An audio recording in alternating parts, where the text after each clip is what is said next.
memorandum of understanding being signed with the Fakir Mohun University. I was also there on the day of the MOU signing ceremony was taking place. So this memorandum of understanding, to my knowledge, is one of the best partnership that FMU has made with Odisha Commerce Association since till date. More than any leadership of Dr. Sasmita Samanta Madam, the Odisha Commerce Association in the prevailing days is also gaining newer heights, and in the coming days OCA will become vibrant, as the journal has also been enlisted in the University Grants Commission's KR Consortium of Academic Ethics and Research Protocol Category 2. So this journal will also imbibe some quality research in the coming days. I also express my hearty wishes and indebtedness to the patron of this webinar, Professor Munish Chandra Adhikari sir, being the chairman of Postgraduate Council, sharing your time and participating with us, make us indebted. This inaugural session went with some internet interruptions. However, the same technology that binds us together, we must express our indebtedness to the technology support that is being provided by the KIT University for continuously providing this Zoom platform for organizing the webinars. And all the participants, despite of that the flood of webinars taking place, all the participants have registered and participated in this inaugural session. So without taking much delay, I express sincere thanks one and all present in this inaugural session. We will transition to the technical session. So I request Dr. A.B. Jena sir to have a brief idea about, to disseminate a brief idea about the technical sessions, then we will move ahead with the discussion. Dr. Jena, please. Thank you. Thank you, Dr. Sahu. Now we will proceed. As per our agenda, I must thank to all resource person. They have accepted our invitation to be part of this national webinar. First, we will invite Professor Kuldeep Singh Chikara. We will discuss the issues and challenges of Indian economy. Professor Chikara, I am audible to you, sir. Professor Kuldeep Chikara.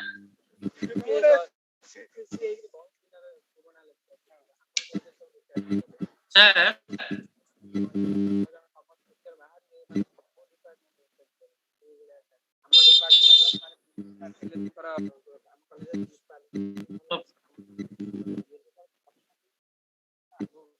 I think sir have not joined with us.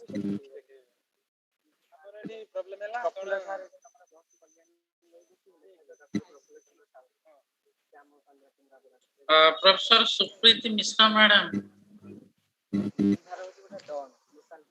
Professor Supriti Mishra madam. Yes.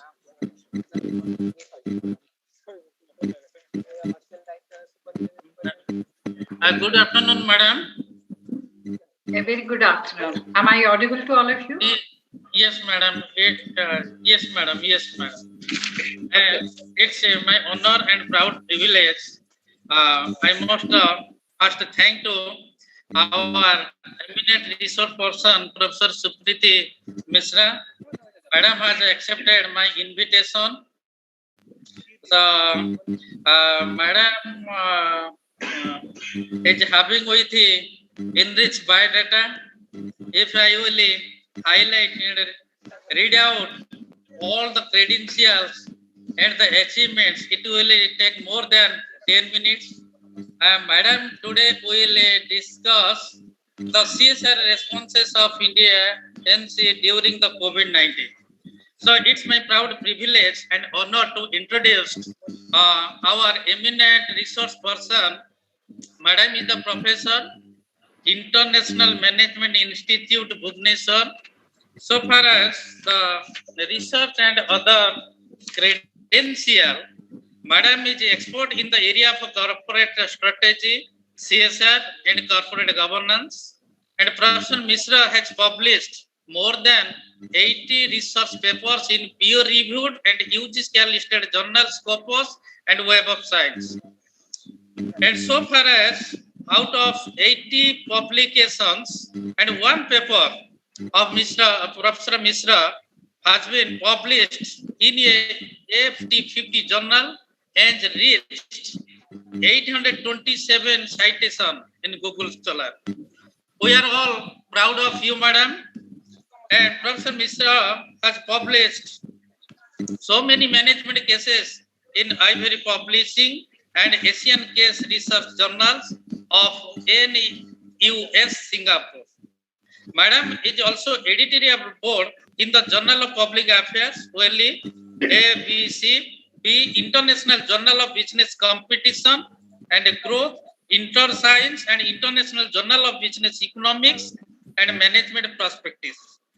Okay, Madam has already been awarded and got so many awards and out of for outstanding research in the area of CSR and CG. And so far as the award and recognition, Madam has won the Best Paper Award in 8th Global Business Research Conference organized by LIUC Università Catania, Italy, and World Business Institute Australia in the year 2017. And Madam has also received the first and second position respectively in the ISB Ivory Global Case competition in the year 2016 and 17. And Madam is also the Fulbright Fellow in the year 2010 as a visiting scholar in the Stern Business Schools in New York University, USA. Madam is also the regular invited speaker in Italy, Turkey, France, China, Hong Kong, Italy, United Kingdom, Nepal, Maldives, Thailand, and Bhutan, and many more. So I will not waste your valuable time, my dear respected delegates. So let's invite Professor Mishra will address to this august audience. Professor Mishra, madam, kindly. Thank you very much, Professor from FM University. It's really a proud privilege, for me to have the invitation from the university to speak on the topic of CSR and inclusiveness. But I mean, before I start my presentation, I have just requested if I would be given the right to share the screen. And somebody wrote that yes, but I have not yet got that. So otherwise, I'll just speak on my own. But if you give me the right to share the screen, I'll share my screen. Yes, madam. Yes, madam. As for your madam choice, you can proceed.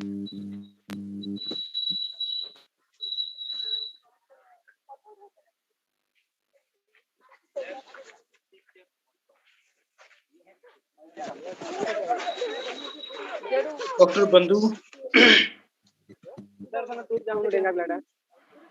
Hello, Dr. Bandhu.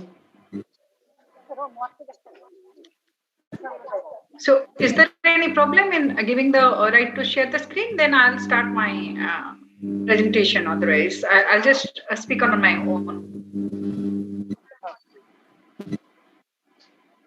Your mic is muted. Professor Jena, your mic is muted. Yes, madam. As per your choice, madam.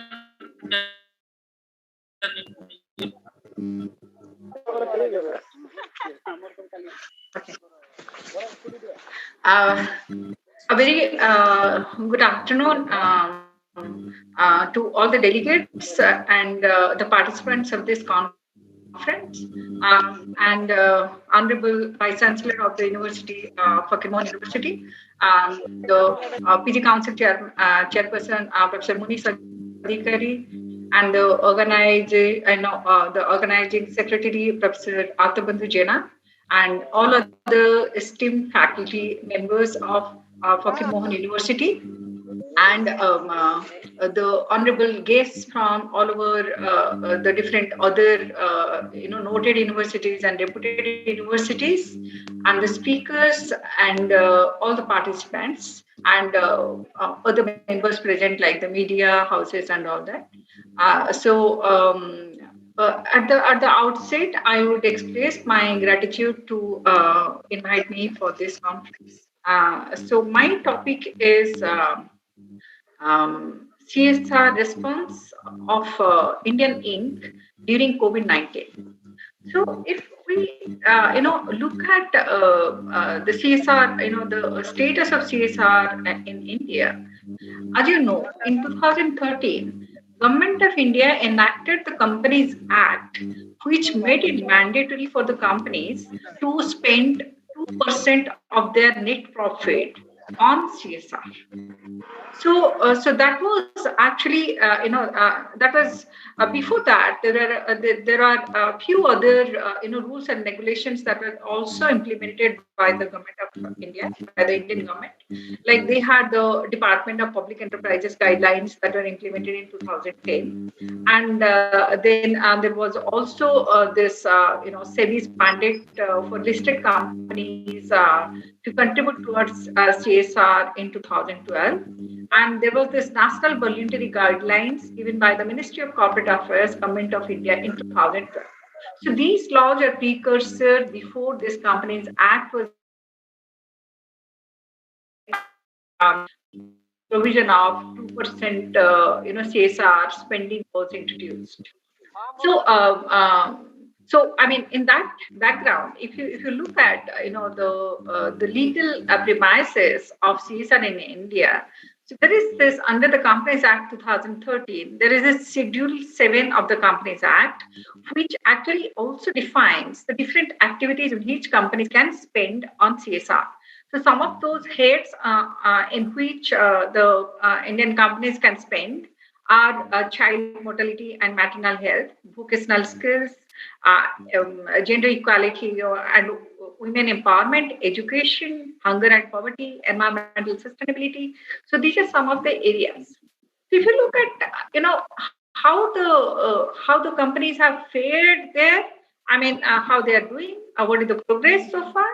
So if you look at the figures, a total of around 71,277 crore rupees have been already spent on more than 1 lakh CSR projects till the financial year 2019. And the top three domains that have received maximum of the funding are education, health, and rural development. Another area which has also received considerable funding is environmental sustainability. But one of the irony is that most of this funding has gone to higher industrialized states, like since 2016, states like Maharashtra, Karnataka, Gujarat, and Tamil Nadu, they have received more than 30% of the total CSR spend. Whereas states like Jharkhand, Bihar, Chhattisgarh, Madhya Pradesh, and Uttar Pradesh, which account for more than 55% of the aspirational districts. Aspirational districts means the districts with poor socioeconomic indicators. They have received.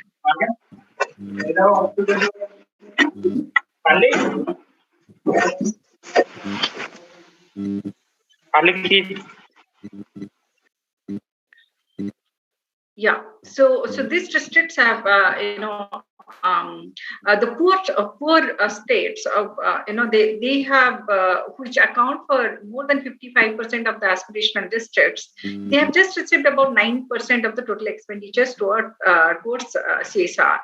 And if you look at the data on CSR expenditure, that also shows that 55% of all spending has been done by the companies by themselves or through trust societies or Section 8 companies set up by them. And another 43% has been done through various implementation partners. Now, this is the kind of scenario that is pre-COVID. When COVID-19 came in 2020, the government of India declared this novel coronavirus outbreak in the country as a notified disaster to enable state governments to mobilize resources from the state disaster response funds. Ministry of Corporate Affairs, they advised that the activities should be interpreted liberally so as to capture the essence of the activities permitted under the schedule. The Schedule 7 of the Companies Act, which actually gives a list of the CSR activities that can be undertaken by companies. So, the government set up a Prime Minister's Citizen Assistance and Relief in Emergency Situation Fund, also known as PM CARES, to respond to the COVID-19 crisis and provide relief to those affected. So what happened is that, and the government actually, came up with an amendment in a circular. They amended the CSR laws post COVID-19 or during COVID-19 actually. So in a circular dated 23rd March 2020, Ministry of Corporate Affairs clarified that the spending of CSR funds for COVID-19 will be eligible for CSR activity. It further clarified that funds may be spent for various COVID-19 related activities under items like 1 to 9 of the Schedule 7 that relates to promotion of healthcare, including preventive healthcare, sanitation, disaster management, and all that. And companies need to use CSR funds for creating health infrastructure for COVID-19 care, like establishment of medical oxygen and storage plants, manufacturing and supply of oxygen concentrators, ventilators, cylinders, and other medical equipments for countering COVID-19. So, generally, before COVID-19, the activities that were carried out as a part of the business, activity by the, by the companies, that was not considered CSR. But in view of the COVID-19 pandemic, an exception to this was created by way of a MCA notification. MCA is Ministry of Corporate Affairs notification, which is dated 24th August 2020, allowing companies engaged in research and development activity of new vaccine, drugs, and devices in the normal course of business to undertake such research and development in relation to COVID-19, and this will be considered as the CSR obligation for 3 financial years. So between 2020 to 2023, if companies those are engaged in vaccine development, drugs, and medical devices manufacturing, so their activities can be also considered as a part of CSR activity. So this exception has been also duly incorporated in the new rules, subject to the following conditions. One is, such research and development activities shall be carried out in collaboration with any of the institutes or organizations mentioned in the Schedule 7 of the Act, including public funded universities, IITs, Indian Council for Medical Research like ICMR, so this kind of institutions, and details of such activities shall be disclosed separately in the annual report on CSR, and that will be included in the board's report, the board of directors report that's given to the submitted to the company.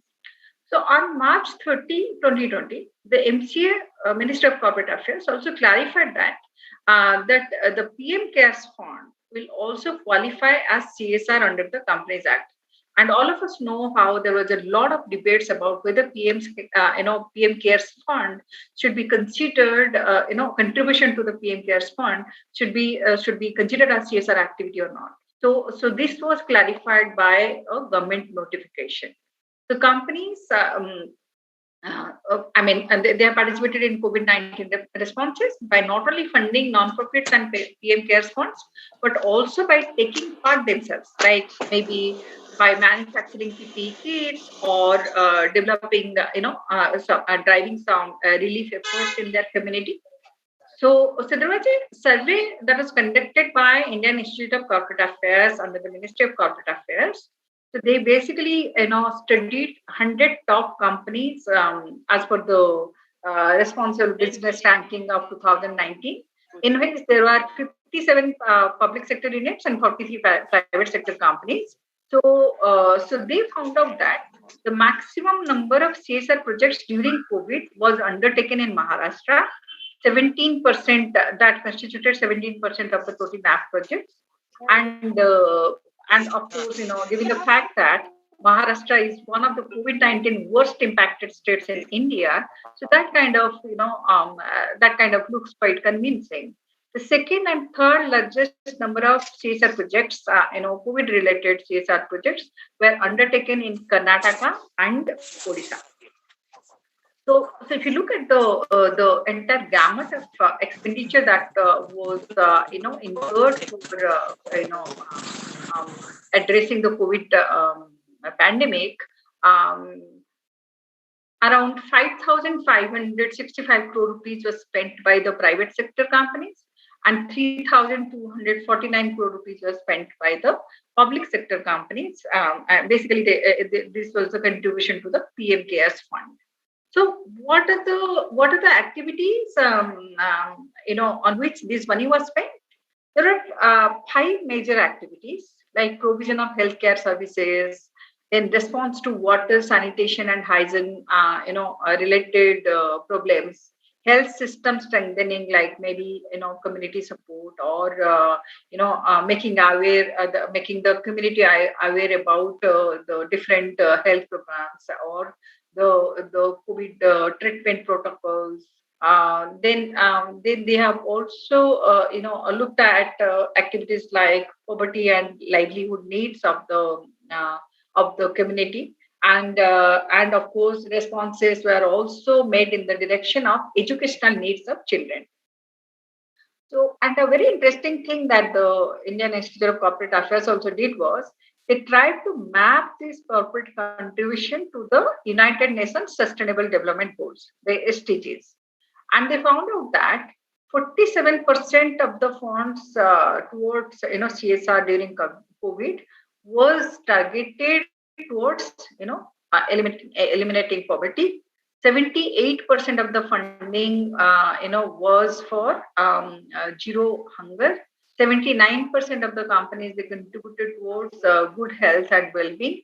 And so I'm just talking about the major contributions. So 78% of the fundings were targeted to peace, justice, and strong institutions, and 85% of the contributions were for partnerships for the goals, and 41% of the companies also they contributed to sustainable cities, building up the sustainable cities and communities.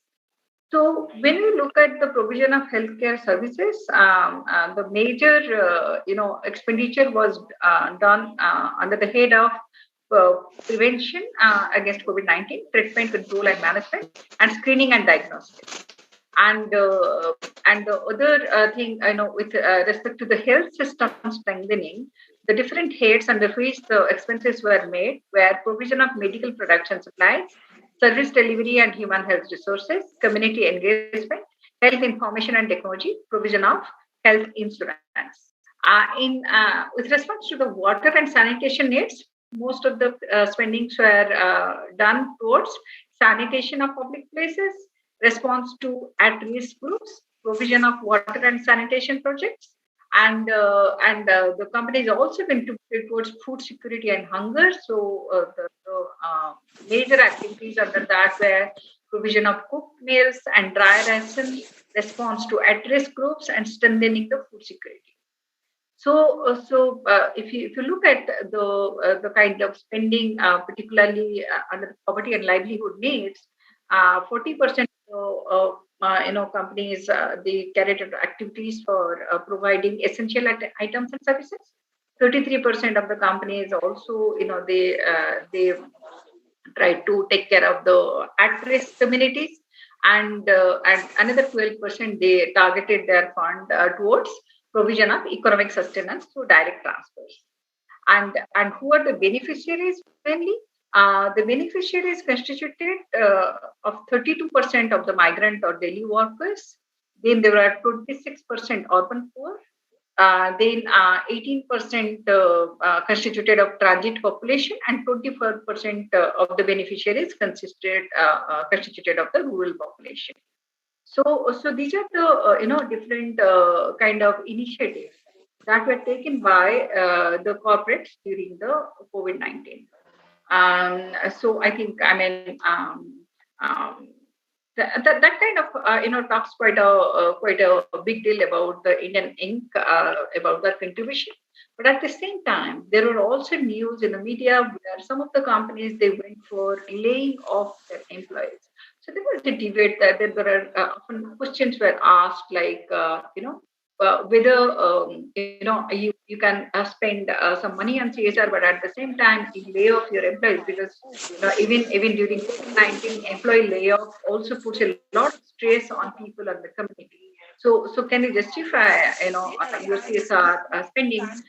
Like if you really are so concerned about the community, and then you should also take care of the employees. So these are certain debates that were raised, but nonetheless, these were some of the initiatives that were taken up by the companies in both public sector and private sector towards addressing the kind of challenges that were socioeconomic challenges that were shown by COVID-19. So with this, I think I'll stop my presentation. Thank you very much for your patient hearing. Any question if you I'm ready to take, but I don't know whether they, whether the organizers have a provision for that. Thank you very much. Thank you, madam. Now I'm requesting to all my dear delegates and participants to put the some question to Professor Mishra. Just on your mic and video, kindly put the question.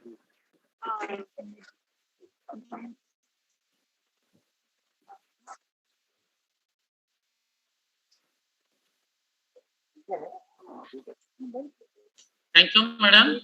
I think there will be no question from participant side. Thank you, madam, for your nice talk and illuminating and enlightening address. Really, we are thankful to you and grateful to you, madam. Thank you, madam. So much. No more. Thank you very much. Bye-bye. Now, I will invite Professor Kuldeep Singh Chikara. Professor Kuldeep Singh Chikara. Yes, doctor. Hello, Dr. Bandhu. Good afternoon. Sir, I am yes. Thank you, sir. Good afternoon, sir. Am I audible to you? Yes, sir. Yes, sir. You are 100% audible. Okay. Above all, very good afternoon to all of you. Esteemed our resource person, Professor Kuldeep Singh Chikara. For me, he is my big brother. For me, he is my big brother. So far as teaching experience, Professor Chikara is having with 31 years of teaching experience, and so far as research experience, 25 PhD scholars and 35 MPhil scholars have already been awarded under able guidance of Professor Chikara, and Professor Chikara is the senior most professor, Department of Commerce, Maharshi Dayananda University, Rohtak, Haryana. So far as the academic achievements and awards, and on behalf of the Fakirmon University, on behalf of the National Webinar, on behalf of the virtual participants, sir, a big congrats to you. And you are the university topper as well as gold medalist both in MCom degree and MPhil degree. Sir, you are the winner of National Scholarship in Matriculation and Merit Scholarship in 8th standards by standing in the merit list in the board examinations. Sir, also awarded the University Research Fellowship. Sir, is the best paper award winner in the international conference in the year 2012 and the best published paper award in the year 2018 by an international journal of it's the International Great Item Award in the year 2019 by Anti-Corruption Foundation of India. So for this year achievements and on behalf of the Fakirmon University, on behalf of the national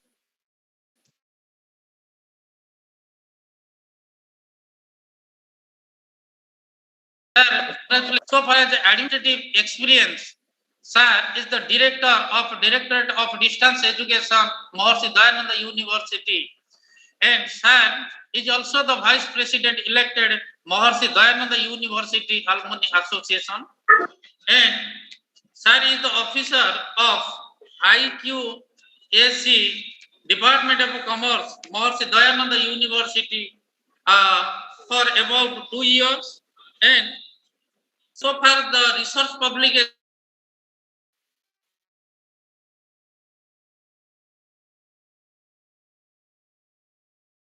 more than 100 Professor Chegara, live member of Indian Commerce Association as well as Indian Accounting Association. Sir is the member of editorial board in several research journals. So far as social service, I am saluting for your social service attitude. Professor Chigara is actively associated with several non-profit organizations. So without wasting the valuable time of our national webinar, sir, I am welcoming to address your discussion in this August, please. Thank you very much, Please. Dr. Bandhu. You mean such a nice manner. A very good afternoon to each and everyone who has joined this webinar today. Respected Vice Chancellor of the University, the convener of the webinar, the organizing secretary, Dr. Artha Bandhu, other members of the organizing committee, delegates, and resource persons. First of all, I would like to congratulate the university and particularly the organizing team of the webinar for organizing a very, webinar on very important topic. Rather, I can say it is all-time important topic to talk on corporate social responsibility. But today, I selected to speak on the issues and challenges of Indian economy because to my mind, it will be a good thing to speak on some issues of the economy to understand well the concept of financial inclusion. So, my dear friends, as far as the economy is concerned, let me tell you the meaning of economy in a very simple manner, in simple words. A geographical area having limited resources, a geographical area having limited resources and unlimited wants of the people who are living over there is known as the economy. If you see the boundary of our nation, that is Indian economy. If I talk about the economy of Odisha, then you have to see the boundaries of Odisha, its people, its resources. Likewise, when I talk about the economy of Haryana, because I belong to Haryana, then I will see the boundaries of Haryana. Within those boundaries, what are the resources we do have? How many people we do have with us? What are their different needs and desires which are to be fulfilled by using those resources? So the economy can be the global economy, including all of the nations of the world, the Indian economy, the economy of the states, or a village economy, etc.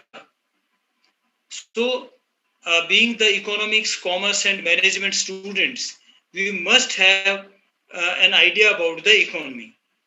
So, my friends, from the olden times to the modern times, it had always been an issue, the elevation of poverty, unemployment. Even after more than 70 years of independence, various governments they Recording stop. Recording in progress. best to remove this problem, but till date you might be knowing that we have not fully succeeded in removing the poverty from our nation. And what to talk about the nation only, if you see globally, this had been a problem continuously with various nations. And you know, uh, when we talk about the inequality prevailing in the systems of economy, that is a very, very important thing to judge the inequality or poverty which is prevailing in various economies. So, if I talk about more than 200 sovereign economies of the globe, then I find that approximately 25%, one-fourth of the resources, they are being enjoyed by a single country, that is US. The US economy is around 22 or 23% of the global economy. If I take top 10 economies of the globe, including India, because India is among top 10 economies of the globe, three, Asian economies, they constitute the part of 10 top global economies: China, Japan, and India. So they constitute 65% of the global resources.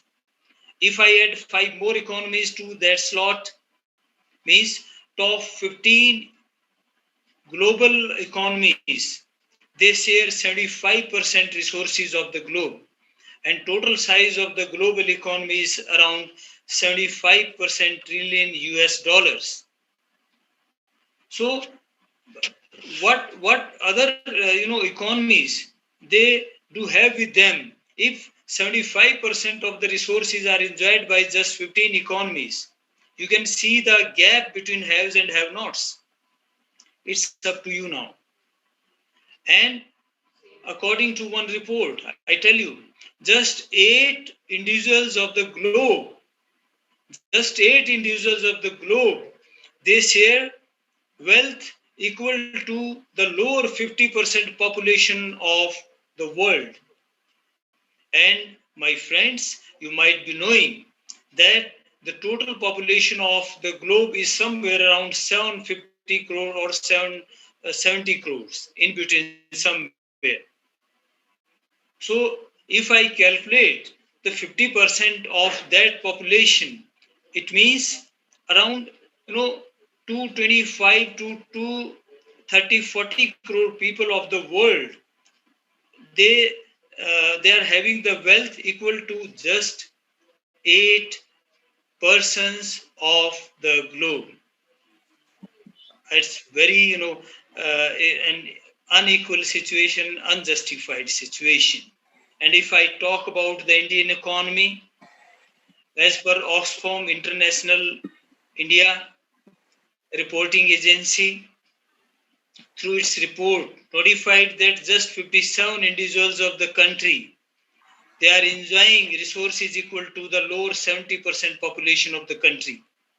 And if I tell you the size of the Indian population, that is around 135 to 140 crore. Just 50% of that one, and you'll find that 90 crore, that 70%. And just 57 individuals of the country, they are enjoying the resources or wealth equal to that much of, means around 90 crore people of the nation. Means it tells us that there lies an inequality among the masses. There lies the poverty. According to one report, it is said that 1/4 of the total hunger people of the world, they reside in India. Hello. It is the result of the poverty and unemployment. So, my friends, this inequality.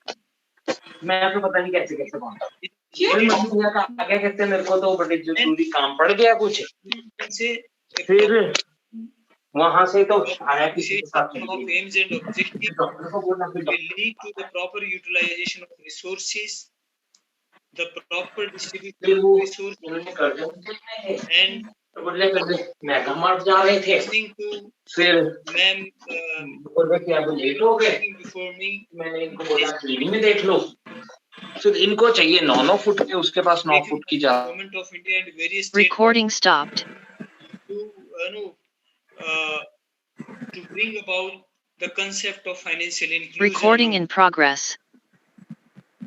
I request the participants to please switch off your mics. Thank you. So, financial inclusion means flow of funds from the government or from other resources to the poor people, so they can lead a good life. At least they can maintain the minimum standard of living.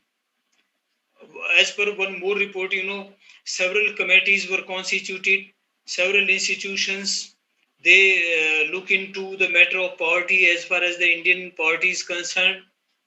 And as per several reports, they claim that sometimes 60 to 70% people of India, they are living below poverty line. Tendulkar committee, for example, it asserted that 37% people of India, they are living below poverty line. Similarly, the Planning Commission of India, which is now the Niti Aayog, in its report previously claimed that just 27% people of India, they are living below poverty line. And poverty line for the villages has been fixed at, if if an individual expends 23 rupees a day, and in urban areas, if he spends 27 rupees a day, then it means he is not a poor person.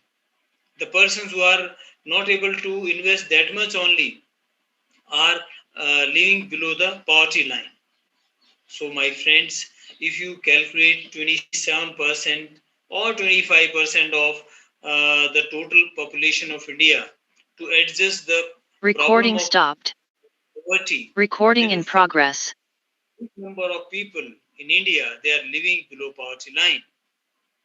So, to give the economic pace to the economy, to have the growth and development of the nation, the poverty needs to be elevated, and the poor people are to be brought into the mainstream of the economy by providing funds, by providing employment opportunities, by providing other amenities to them, to become self-sufficient. A slogan or a scheme has already been launched by the government of India, Saksham Bharat, or self-reliant. You have to be self-reliant. Don't wait for the jobs to be offered by the government. Rather, you should start your own ventures. So, my friends, let me focus now on the issues we are confronting with in our economy nowadays. And, besides the old issues which had not been resolved so far, the COVID-19 added to the problem further. And because of this problem, not only the Indian economy, but the global economy has suffered a lot. And some leading economies, some developed economies also, they shrank up to 30%. Indian economy also shrank up to 23%, but now it is improving. So it was a big jolt to the global economy, to Indian economy, to the state economies, because the ventures, they came to an halt. The businesses were stopped. The men and women, they remained at their home. It was lockdown period. The business activities were stopped. Recording stopped. These were stopped, and hence, the global economy, whose size before the this problem of COVID-19 was around 75 trillion US dollars. Definitely, it might have come down. So, the issues which need to be resolved for growing at a faster rate, we have the first and foremost issue in the form of big population. As I told you, the 60% is in Asia. The Indian population, it is said that every seventh person of the globe is Indian. And I have already, given certain features of the Indian demography, Indian population. So definitely we do have the demographic advantage. And it is said that 65% of the Indian population is up to the age of 35 years, means India is young India. But a report given by National Skill Council of India, it claimed that even the engineering graduates, the management graduates, approximately 65 to 75%, ranging somewhere in between, they are not employable. It shows the low level of standard of education in our country. Means even the educated people, they are not employable. So definitely we are a big population, we are a big market, and the global recession which augmented in the last quarter of 2007-8 from US could not touch Indian economy because of this reason, that it's a consumption economy. We have to fulfill a very variety of needs of people of India, very big population, and the basic problems of the economy, what to produce, how to produce, for whom to produce, they still need to be resolved as far as India is concerned. So my dear friends, to my mind, the problem which is behind every problem India is confronting with is the size of the population of India. It is the need of the hour to control the same. Besides that, as I told you, I have covered, the issue of Recording in progress. Education, low education standard of the country, the unemployment rate. The unemployed people in India were already, it was a big number, but the COVID-19 has added to it further.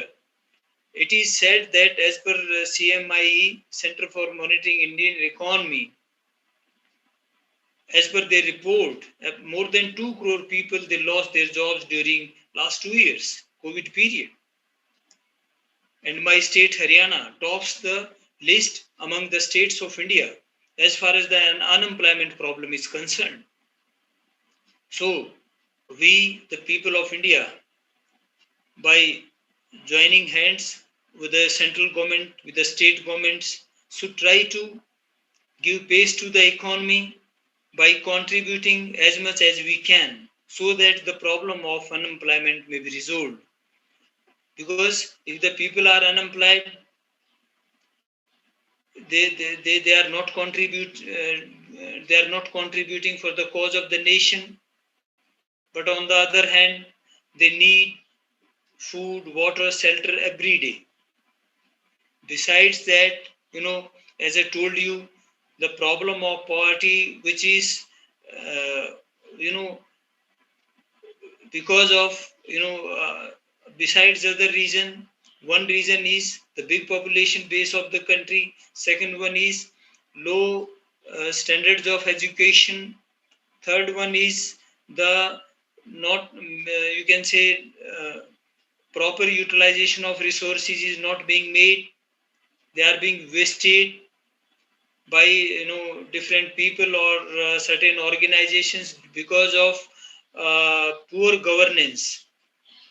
So good governance or governance itself is again a great issue in our country, because through good governance it is said that you have to provide people this services which are as per their demand, which suits the demand of the people. And you have to be careful about ethos, means types of services provided to the general public. Then ethics are also to be followed while providing governance. And equity means there is no biases. You have to work with with equity in your mind, no difference on the basis of caste, creed, religion, etc. area. And besides that, efficiency must also be there. So if you take together all the four things: ethos, ethics, equity, and efficiency, it constitutes the governance. So the governance is one more issue. It needs to be improved at every level, at central government level, state government level, and even at the lower levels.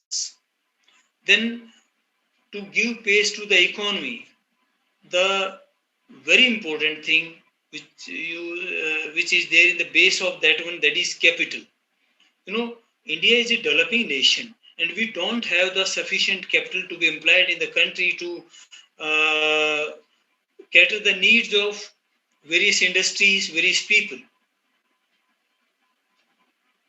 The rate of formation of capital has never been up to the mark since independence, and we rely for the capital on the international agencies, some other nations, and it's a very costly affair. You have to pay for the capital in terms of interest, and a lot of money of yours that drain out in the form of payment of interest on the capital borrowed by the country.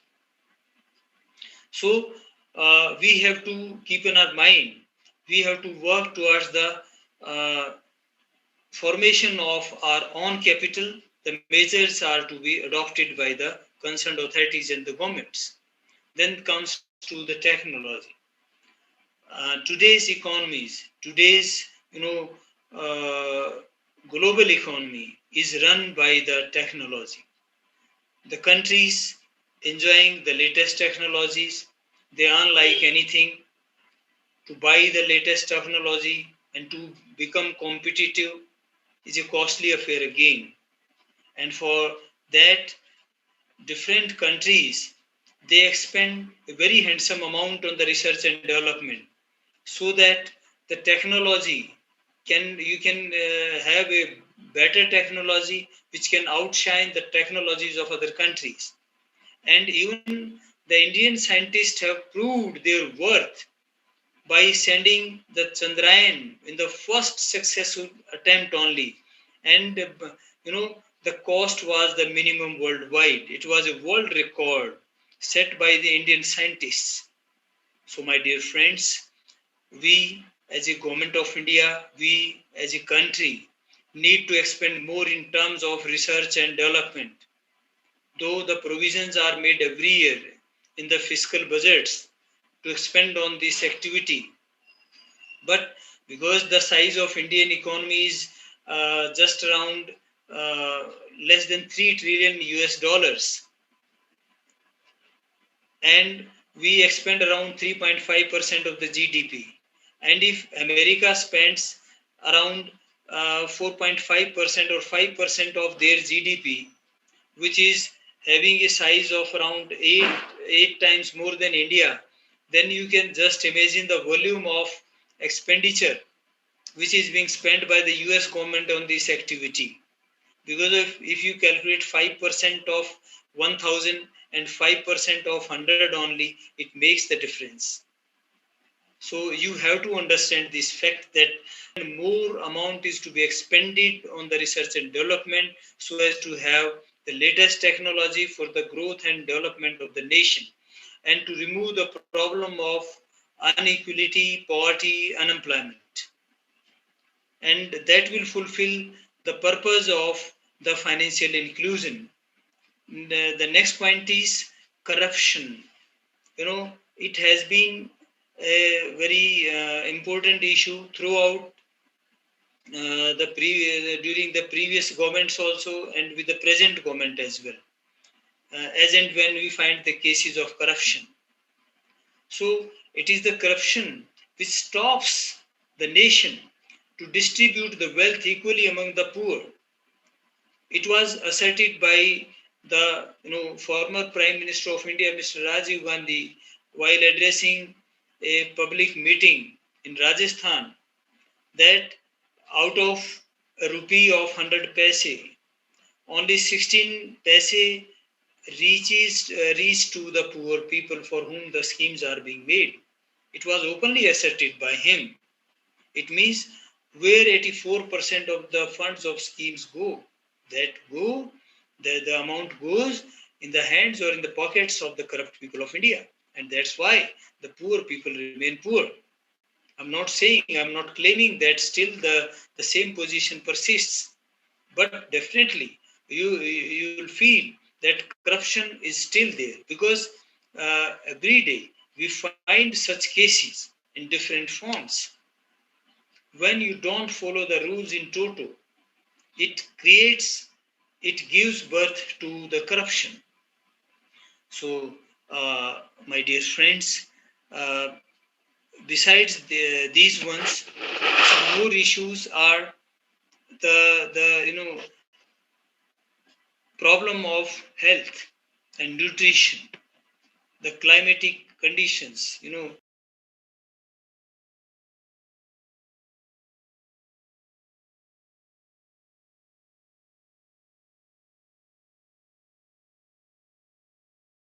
Trade Organization, which says that if the status quo in the milk products of India remains so as it is now, then by the year of 2024, every fifth person of India will be affected by the disease of cancer. Means the production of milk and milk products in India, it is being adulterated. Not even 50% of the total demand is being created by legitimate means. From where? But we never find the scarcity in the form of milk or milk products. Then from where these products are coming? It means the products are adulterated.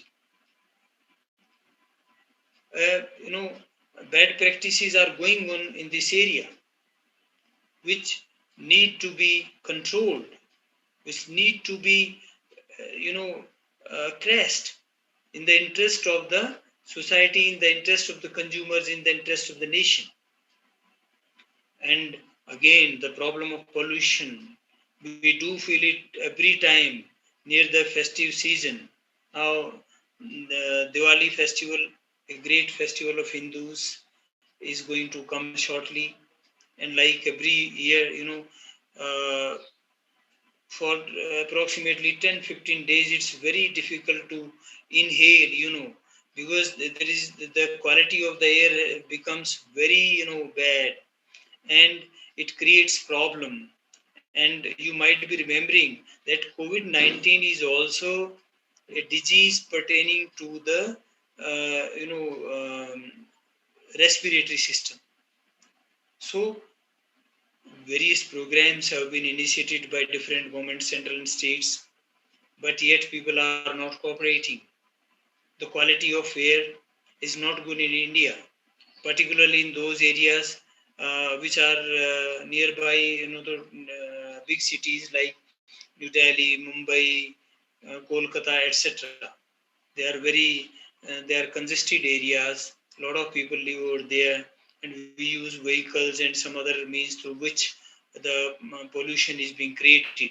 So, for the good reasons of the health, to maintain a good health and good mind, good body, the environment must be polluted free. So that also need to be resolved. Then the ethical behavior. Nowadays, what we see is the different isms are prevailing in India, and individualism is is being practiced over the nationalism. I find myself important than the nation. I want to fulfill my own needs, and I don't want to contribute for the cause of nation and the society. So the value system needs to be improved for the welfare of all the people around us. So I think time is running out. I have already taken a lot of time of yours, but I think without understanding these facts, we cannot really understand the problem of financial inclusion and the contribution made in this area by fulfilling the corporate social responsibility of our business organizations. So Thank you, sir. I would like to thank Thank you, the sir. organizing team of the university for Thank you. organizing this wonderful event. Thank you, sir. For the research scholars. Thank you, sir, for your nice address. Thank you, Doctor, for Dr. Sarada Prasad Sahu. Thank you, Lord. I wish you very good luck for the success of the seminar. Thank you very much. Okay, Dr. Sarada Prasad Sahu. Sir. I am okay. Kindly you speak 1 minute about this session. Professor Kuldeep Singh Chikra, issues and challenges of Indian economy and how it is related with financial inclusion and corporate social responsibility. Sir, I think we can go for the summarization at the end. So we should listen to Professor V.S. Sundaram right now. Yes, sir. Okay. Thank you, Dr. Sahu. Because participants have okay. Okay. So it's a time, and we are waiting since long, sir, to listen your address. Our other resource person, Professor B.S. Sundaram, the senior most professor, Faculty of Commerce, Banaras Hindu University, Varanasi. Professor Sundaram has got both the DLIT and a PhD degree from Banaras Hindu University. And so far as teaching and research experience, Professor Sundaram is having with 27 years teaching experience. Professor Sundaram has already been awarded and conferred the various distinctions and prizes as well as awards. The major awards and the prizes I will present before this August gathering. Professor Sundaram has been awarded the Tamil Nadu Government Merit Scholarship in the year 1986, 1988, and 1991. And so far as sir is also the awardee of Best Teacher Award given by Indian Academic Research Association. And so far as major project, Sundara has successfully completed 2 major research projects, one from UGC and another from ICSSR. Sir is also has been selected for Indian Council for Cultural Relation ICCR chair abroad in the year 2016. So on behalf of the Fakirmon University, on behalf of the national webinar, sir, I am congratulating and we are also proud of you, sir. So as academic contribution, sir, sir has published 65 research papers in both in national and international report magazines. So far as the research guidance, 7 PhD scholars and 20 MPhil scholars have already been awarded under the board guidance. Today, Professor Sundar will deliver a talk on financial inclusion practice sustainable development in India. Professor Sundar, please.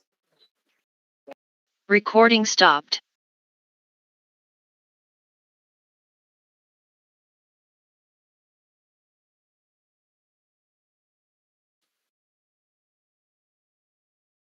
Recording in progress.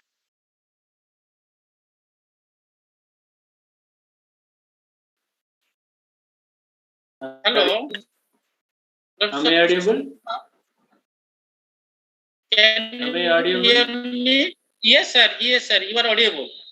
Yes, sir. Please, sir. Okay. Carry on. So, very good evening to all of you.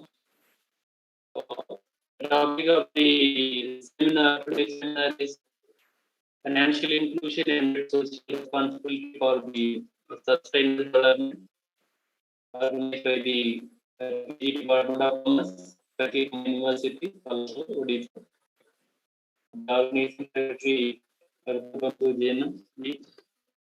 very nicely organizing this kind of seminar that will be useful to the students, research scholars, as well as to the nation. My topic of presentation is financial inclusion.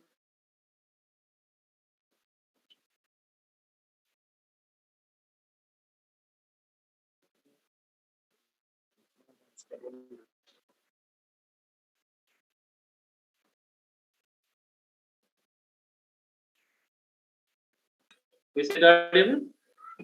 Yes, sir. Okay. So Yes, normally sir. we talk about the financial inclusion process, how it is going to help to the sustainable development that we are going to discuss. So financial inclusion is nothing but you can say that providing the financial services to the affordable at the affordable price to the vulnerable group or weaker section or low income group of the nation. So that is a definition given by the Rangarajan. So that means providing financial services and products to the needy people, because maximum number of people are not coming under the category of, you can say that major financial inclusion activities. Therefore, it is a duty of the particular government to bring them in the main course of action.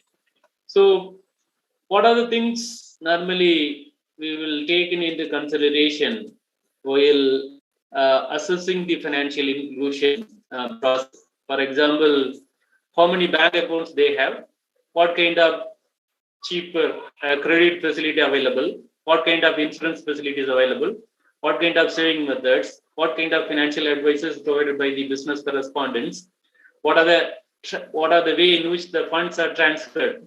So these are things are related to financial inclusion practices. That's normally all financial institution, micro institution, as well as other banking services, they are providing this kind of facilities. And next, we can talk about the financial inclusion practices that was started by RBI in the year 2005. They have created some index.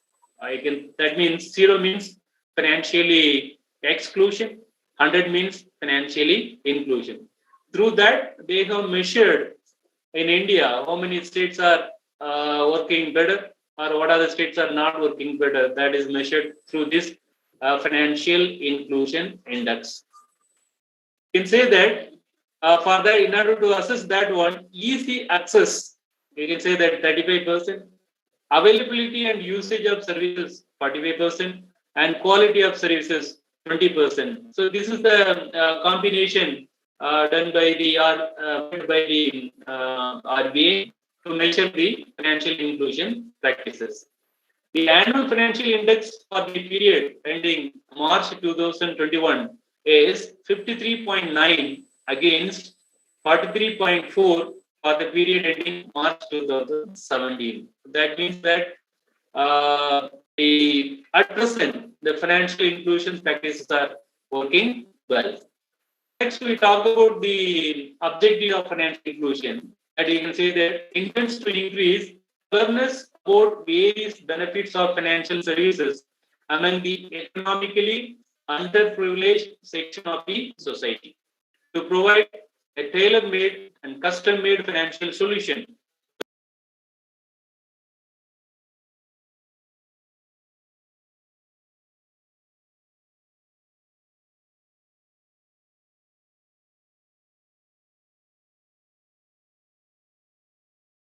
the activities that is also we have to take into consideration. So financial inclusion aims to maintain financial sustainability that less fortunate people have a sustainability of funds, right? Yes.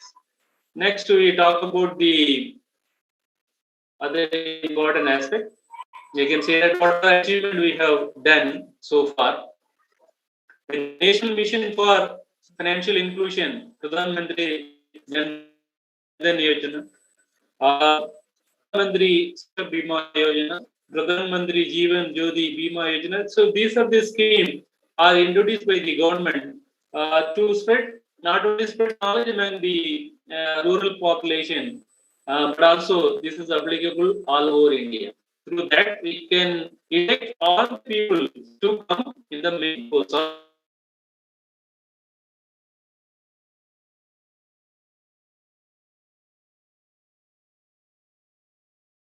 again and again. So, some national strategy for financial education. Some important aspects, I can say that.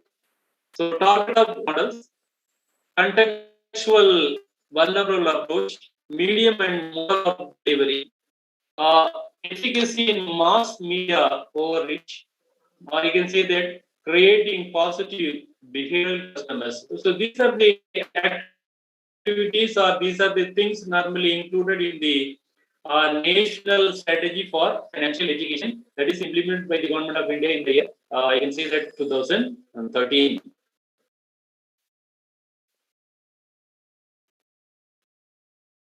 So another important aspect of the financial inclusion is measure. How can we measure the financial inclusion? One is success, second one is usage, third one is equality. Then we are going to talk about the meaning of sustainable development.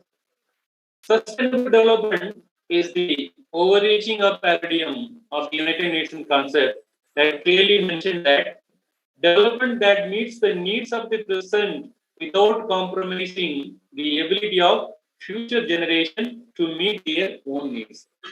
The maximum importance is given to four important aspects. One is society, second one is environment, and fourth one is economy. So sustainable development is possible only through these are the aspects. If you are not paying importance to society,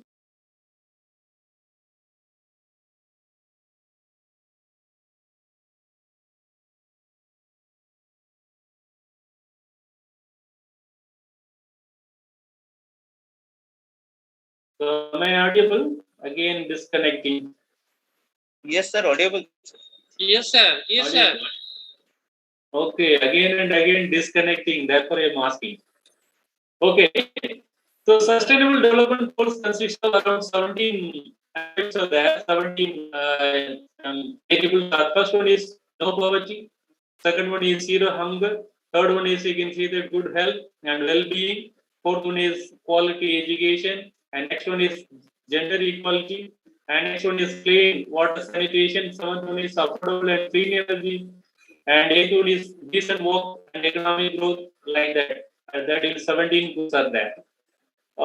Regarding that percentage of people having bank account in Asian region, so India has only 35 to 40% in this region only.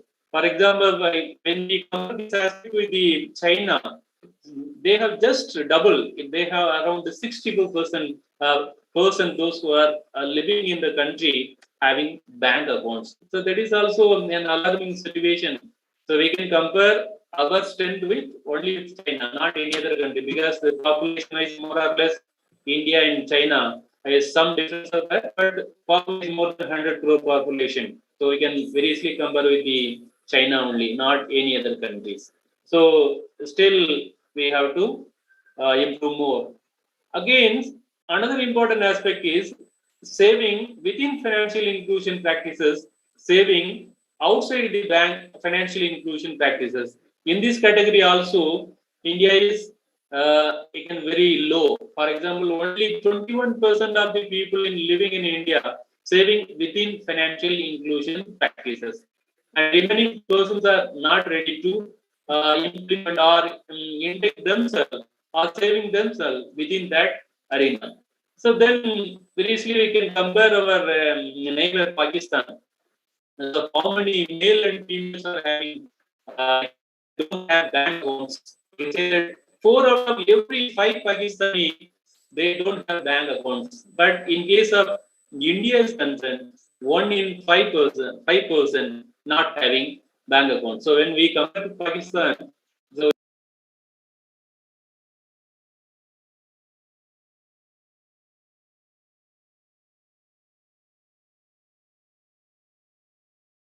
23%, but in Pakistan it is 60% have any bank account, and 93% female don't have bank account. So this is the position in I can say that Pakistan. Then next we are going to talk about the transaction during I can say that digital payment during pandemic period. March 2020, it was very low. It has been, I think, at least just double. I can say that because of the people are now come into the right path. I hope that. Next, we talk about the poverty reduction through financial inclusion. So this can be achieved only through, we can say that, business correspondent. Business correspondent role is a very important role, accessing money from the rural population, and they are collecting, and that is deposited in the bank accounts of the respective individual. Therefore, they are playing a major role.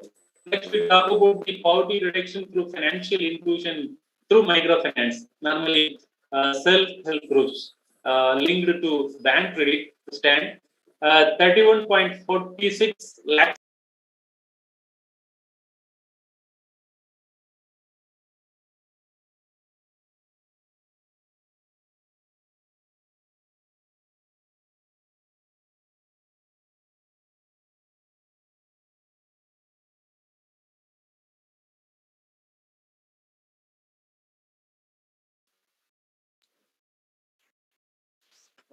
Professor Sundaram. Yes, yes. Sir, I am audible to you. Yes, yes, you are audible. Okay, sir. Thank you, sir. Okay. Thank you. And Yes, it is a network really, we are very sorry here. The network problem is here, sir. Okay. Thank you, sir. Thank you for giving Thank an you, sir. opportunity. Thank All you, the best sir. to you. You have accepted our invitation, and you are the part of this national webinar. It's a time also since long. We are eagerly waiting to listen the talk. He is my revered teacher, and he is the teacher of the teachers. And only one line I will add in favor of my guru.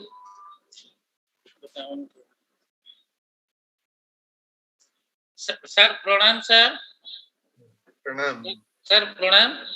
Sir, we always need your blessings to organize the various curricular and extracurricular activities. And sir, so this national webinar is going to be successful due to sir blessings, guides, and support.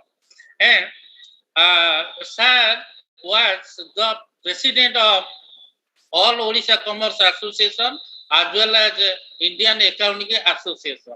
So I will request to my guru will deliver more on sir motivational area or motivational aspects, sir. Sir, kindly, Thank sir. you, Dr. Artha. My sincere thanks to the Vice Chancellor of Fakirmoon University, Chairman of Fakirmoon University, and also our President and Secretary of Odisha Commerce Association. So together we undertake many activities. As a former president, it's my duty to join these kind of platforms. I am sorry that I was busy in the first part, but I have listened to all the speakers, Professor Supriti Madam and other two resource persons. So I would be very brief in my presentation. And always we see a lot of dreams for our Mother India, dreams of $5 trillion economy, dreams of sustainable development and inclusive growth. So a lot of dreams we see for our Mother India. How to realize these dreams? Two sectors are very, very important for all of us. They are, so to say, the backbone of our economy. The financial sector, I will focus a little bit. The corporate sector, I will speak more. So I think when I was reading the newspapers today, I was very happy that the rating agencies, global rating agencies, have improved the rating of our 9 commercial banks. Yes, we need many big banks like State Bank of India, because to provide inclusive finance or to achieve financial inclusion, we need more banks in the rural areas. So the financial sector and the corporate sector, I was reading a number of news regarding that. I was reading regarding the collaboration between the largest commercial bank, State Bank of India, and the largest IT services company, the Tata Consultancy Services. There is collaboration. So many such good news I was reading today regarding finance, which will help us for sustainable development, and also regarding the CSR activities of many companies. I know all of you will agree with me that we have India, we have also Bharat simultaneously. In Bharat, we face a lot of challenges. This pandemic or Third World War brought more challenges. For example, food security, energy security. We have digital divide in rural India. When we say Bharat, we refer to rural India. Even though we are making a lot of efforts, we have to go many more miles to achieve financial inclusion. Then I was reading some research articles. One, two data. Supriti madam has quoted a lot of data. I will quote only two information. From financial year 2015 to financial year 2020, the total CSR spending was around 80,000 crores, 79,293 crores. And during this period, the CR spends per company, per firm grew by 23%. This is very interesting data for me that yes, earlier we went for voluntary CSR activities and we failed miserably. Then after we had our Companies Act 2013, we went for mandatory CSR and I believe we are successful. I teach triple bottom line reporting. The focus in 20th century was on profit and also on planet and also on people. Triple P, we say profit, planet, and people. When we say people, we mean society or community. In 21st century, we had many challenges in the corporate sector. All of you know 2001 December, Enron, WorldCom, Tyco had heart attacks and died. In 2007-8, you know the Black September of 2008, how many companies died, including Lehman Brothers, how they were bankrupt.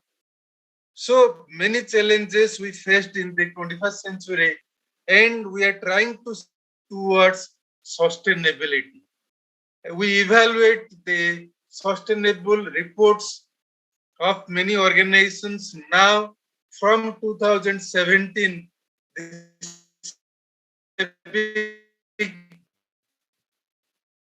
gave the guidelines for integrated reporting and how sectors their social risks and environmental risks.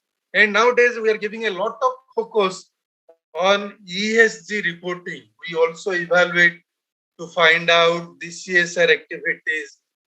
So many things we are doing now. We are changing from financial focus to non-financial focus, even from sustainability reporting to integrated reporting now. So many changes because we have many economically underprivileged people, we have many disadvantaged people. I belong to a rural village. I know the things there, what is happening. The banks are trying their best. Say no free accounts.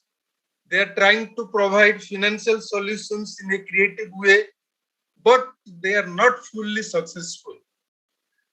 This NPA challenges, all of you know how we need one kind of strong policy. Even today, news one BJP MP was pleading for strong policy by RBI to face the NPA challenges. So even though we have the potential to achieve financial inclusion, to achieve a lot of corporate success, and in the second quarter, the financial performance is good. So naturally, the CSR activities would be good in the coming years. We are very hopeful for third quarter and fourth quarter. Already the recovery has taken place. We have very good news today regarding the recovery of our economy. I was thinking a lot what to do for our economy to achieve our dreams. I went for a training in EDI, Ahmedabad, when I was the chairman PG Council. I was very happy. Many vice chancellors were invited there. We took training on social entrepreneurship. I strongly believe that my motherland needs a lot of social entrepreneurs also other kind of entrepreneurs. Here in social entrepreneurship, we solve many social problems. The return on investment is there is no doubt, but the focus is solving social problems.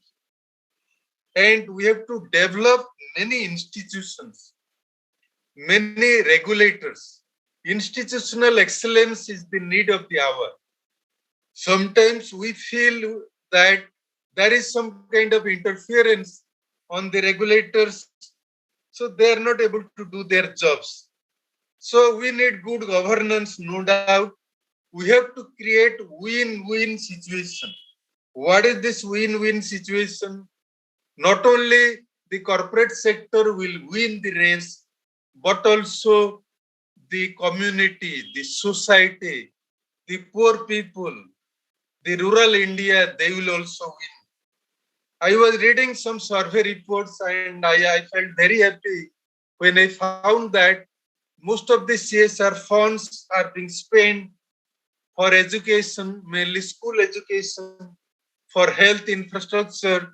Supriti Madam was telling you regarding that, and also for rural development and other activities. These are very good things. And what we need, even for the higher education institutions, we have to strengthen them and to bring excellence and quality. We should not face the problems of in corporate sector. I always tell my students the stories of Satyam, and some years ago the story of IL and FS and many other companies. Those are extreme cases. We have to ignore them. Then only we can create win-win situation. All of you know the story of tortoise and rabbit, how in the first race the tortoise won because it was slow and steady. In the second race, rabbit won because it was fast. In the third race, rabbit was overconfident and tortoise were clever. And tortoise won the third race because tortoise decided the road where water was crossing 90 degree. As water was crossing 90 degree and rabbit don't know swimming, tortoise won the third race. But after reading accounting, partnership, joint venture, many things, commerce subjects, they went for the fourth race. All of you can see these four races in the internet. You will find out how they are creating the win-win situation after reading that in the fourth race in the water, how tortoise is carrying the rabbit in the land, the rabbit is carrying the tortoise on its shoulder. So what is required now? The win-win situation, the win-win approach between the corporate sector and also the society, the community. So we need those kind of things, and if it is there, then certainly we'll find a better future for our Mother India, a better future for the rural people, for the poor people. Today is a very auspicious day, second day of the Navaratri. We all are praying to Goddess Durga to bless the people of Mother India for inclusive growth, for sustainable development. Once again, I thank the Fakirmon University and Odisha Commerce Association, specifically Dr. Artho for inviting me. The time has crossed 6, so I am closing here. But any questions, I am there to answer. I will not leave the platform. I am there for any questions Thank you, from sir. any participants. I am happy that most of the participants are there. They have not left. I was thinking that they will leave, one old fellow, retired fellow like me, but somehow many participants are there. So I am grateful and thankful to all the delegates and participants. Any questions? I am there. Yes, Dr. Artha. Now I am requesting the participant put some question to our resource person, Professor Ball. I think, sir, no question from participant side. Sir, thank you for your nice words and valuable suggestion, idea, and so far and today morning I got a phone call from my teacher, Bolo sir, and he told me, Artha, you are a Hunda. Hunda matlab police. So you do such activity, then your webinar will be grand success. Yes, sir. Thank you, sir. And always we need your blessings, sir, and your support. My pranam to you, sir. Now we are in the last stage. I will invite Dr. Smruti Ranjan Das, who is the Assistant Professor, Department of Business Administration, Maharaja Sriram Chandra Bhanjadev University, Baripada Mormor, will give the concluding remarks of all the discussion of resource person and vote of thanks. Dr. Smruti Ranjan Das, kindly. Thank you, sir. Good evening to one and all. Respected all the dignitaries on this webinar. So, without any delay, with the progressing world, the want of people to attain equality and inclusion in every aspect and every sector has been increasing with the each passing. Financial institutions indeed play a vital role in the successful implementation of corporate social responsibilities in communities, especially the local ones, with sufficient initiatives that supports financial inclusion. More number of research attention is definitely required to the need of financial inclusion and corporate social responsibilities for sustainable development. As all good things come to an end in life, so is the webinar. It is an honor to have and asked to offer a vote of thanks on the occasion of National Webinar on Financial Inclusion and Corporate Social Responsibility for Sustainable Development organized by PG Department of Commerce, Fakirwan University, Baleshwar, in collaboration with Odisha Commerce Association, OCA. In the first place, I, Dr. Smruti Ranjan Das, Assistant Professor of Department of Business Administration, Maharaja Sriram Chandra Bhanjadev University, Baripada, give my sincere thanks to Almighty God for making today's webinar a grand success. By its blessing and grace, we here able to make the program what it was. On the behalf of the fraternity of the PG Department of Commerce, FMU, I give a heartfelt vote of thanks to the patron, Professor Munesh Chandra Adhikari, Chairman PG Council, Fakirman University, for its constant support and guidance. Then I would like to thank the organizing secretary and coordinator and the backbone of this webinar, Dr. Arthabandhu Jena sir, for his untiring efforts to organizing the program grand success. I thank the guest of honor today's program, Dr. S. Tahir sir, General Secretary OCA, and Professor Susmita Samon in absentia, to enlighten us with your knowledge and presence. Thank you, sir. With a deep sense of appreciation, I would like to thanks today's chief guest, Honorable Cabinet Minister Dr. Arun Kumar Sahu, Higher Education Department, Government of Odisha, who spent his busiest time gracing this webinar. Sir, today we had the opportunity to hear your thoughts, and this will be definitely encouraging for us in our future events. Especially mention to our Venerable Chief Patron, Professor Santosh Kumar Tripathi, Honorable Vice Chancellor, Fakirwan University, for being the catalyst that inspired all of us to do our best and stand as a pillar of a power.